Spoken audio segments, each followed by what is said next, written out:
लेकिन इन्हां दे मुताबक वो जो कुछ भी गल गल करदा है वो गलत गल करदा है। लेकिन जदों असीं अपना मसला इन्हां कोल पुछण दी कोशिश करने तो ये भी नहीं दसना चाहते असीं जाइए तो किहड़े पासे जाइए।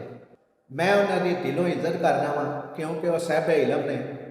मेरे को तो इलम नहीं है दीन का, ना मैं आलम हाँ ना मैं फाजल हाँ ना मैं बिल्कुल चिट्टा अनपढ़ बंदा वा।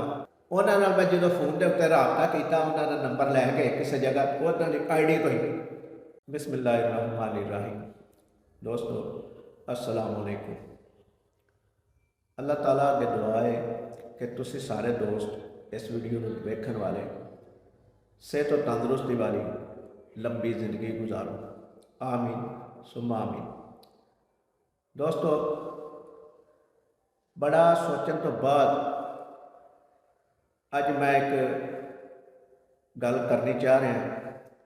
वो गल की है, इस वीडियो को आखिर तक देखा जे और साडे चैनल भी सबसक्राइब कर लिया जे, घंटी के बटन भी दबा दिया जे ताकि साडी हर नवीं आने वाली वीडियो का नोटिफिकेशन तुहाडे तक पहुँच सके।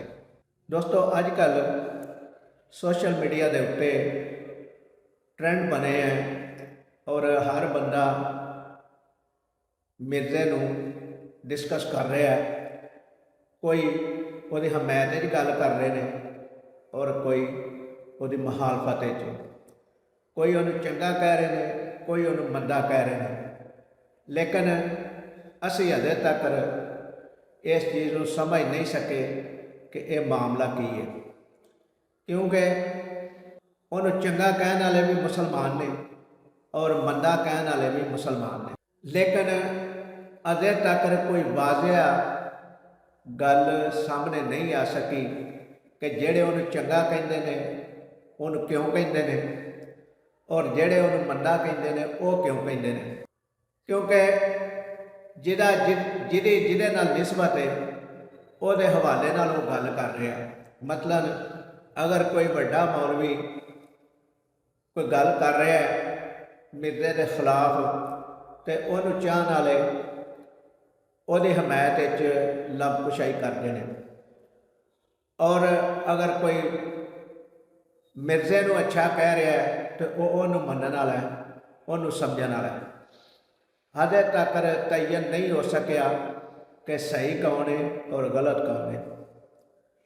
लेकिन मैं एक दो गल्लां तुहाडे नाल शेयर करन लगा जिहड़ियां मेरे नाल बीतियां और उन्हां वास्ते मैं कोशिश की और इहदा नतीजा मैं अपने तौर पर जिहड़ा अहस किया है कि मिर्ज़ा हर वक्त पुट्ठा सीधा क्यों बोलता है।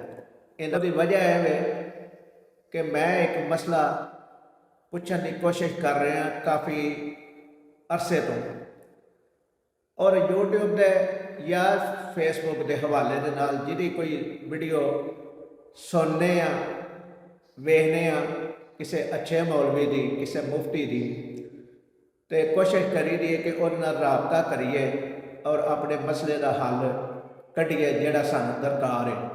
लेकिन जिस तरह ही उस मौलवी नाल राबता किया जाता है वो एग्री नहीं हुंदा मसला दस्सण वास्ते।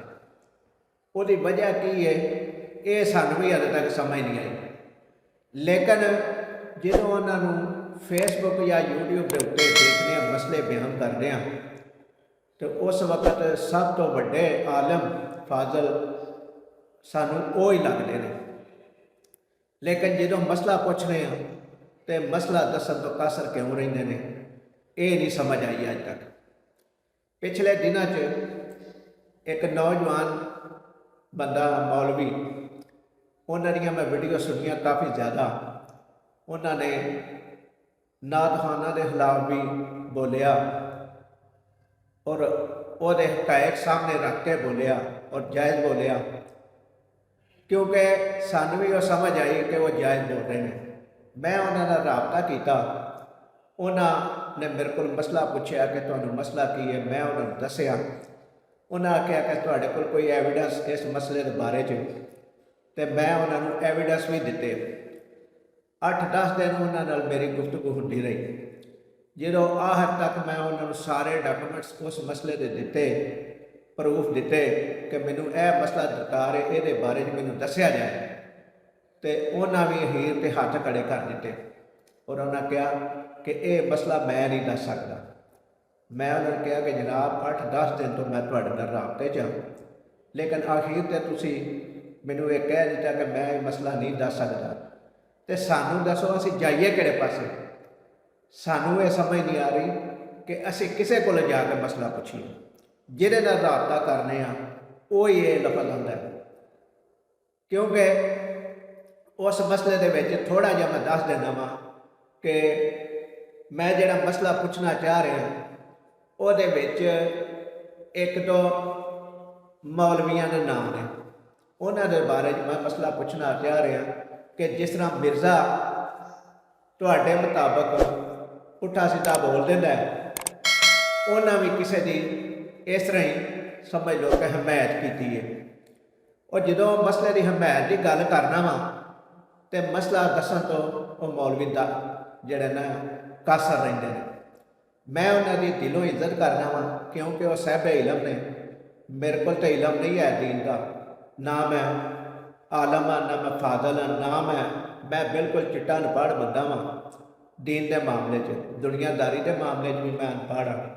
लेकिन कोशिश करी दी है कि जोड़ा मसला दरकार है साहब इल्मां कोल पुछ लईए तो बेहतर रहिंदा है, वरना बंदा गुमराह होया रहिंदा है।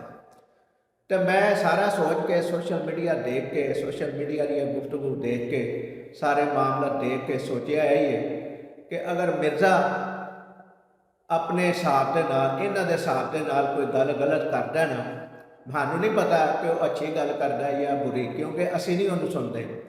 वो बारे जिन्ना भी सुनिया में समझिया लोगों को, अपने उलमा को, वो मुताबिक असी उन्होंने सुनना भी पसंद नहीं करते। लेकिन इन्हों के मुताबिक वो जो कुछ भी गल करता है वो गलत गल करता है। लेकिन जो असी अपना मसला इन्हों को पूछने की कोशिश करने तो ये भी नहीं दसना चाहते असी जाइए तो किहड़े पासे जाइए।